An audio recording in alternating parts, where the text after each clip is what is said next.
whispering in the trees. It's two cities and they're only... Okay, let's go to Highland and talk to Joe. Hey, Joe.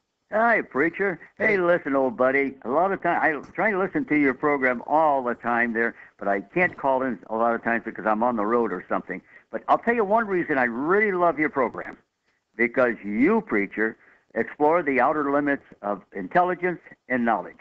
I know one thing. Michelle Bachmann threw in the towel today. We'll get to that. Well, yes, she did, and I don't blame her.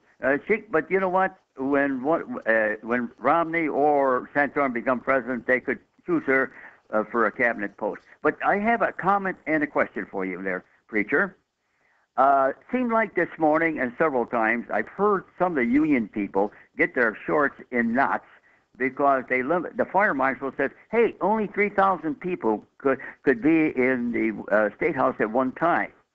And especially there's a Nancy Guyot, president of the Indiana AFL-CIO. She says the State House is no longer a people's house.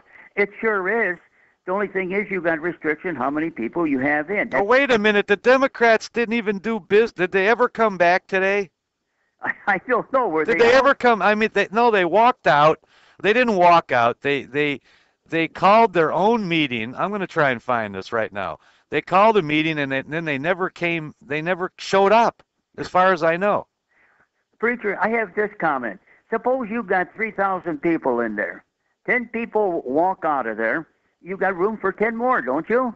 And so on. And as they leave, you can let other people in, but you want to have some control over. You don't want a bunch of chaos in there. Joe, what did the Democrats propose that we have? And I heard Kuziak and Reardon this morning, and I know. And it's getting a little bit. I love the guys, but we're not going to agree on a lot of things. Oh, let me ask you this. Not on this, but wait a second. Okay, go ahead. Where do they want this meeting to take place?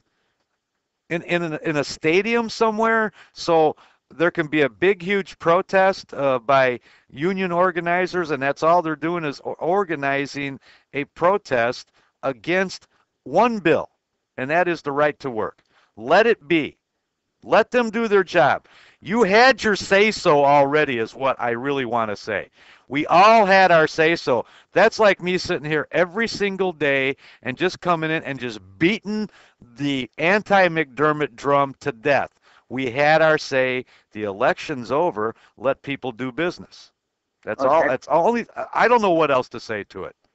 The correction, there's two questions now. You developed one of them, but they had a similar situation in Wisconsin, and I have to look that up. My understanding is it was complete chaos. They did damage to that state house, and I don't know how many thousands of dollars damage was done there. But anyway, do we want that in our state house there? And don't they have to conduct business? But I have this question for you, preacher. Unions, if you do not, how should I say, be in complete agreement with some union, say you're a union man or not a union man, and you don't wish to belong to a union, does this ever happen? Do they ever harass you? Do they ever puncture your tires? Do they ever follow you to your house and harass you? Do you think that ever happens? Now, are you talking about labor unions or civil unions, like between a man and a man? No, I'm talking about labor unions, work labor unions. Okay, because I think it's both. I think it's the same answer to the question. But let me consider that, and I'll give you a shot at it. I will give you my shot, and I'm not going to accuse anyone of anything. I live in the real world. I know how things work. Everybody, really, if you are a realist, you know how things work. Now, to be as specific to say things like, or using examples, do you get your tires slashed, your windows broke? All of those things could apply. All those things could apply.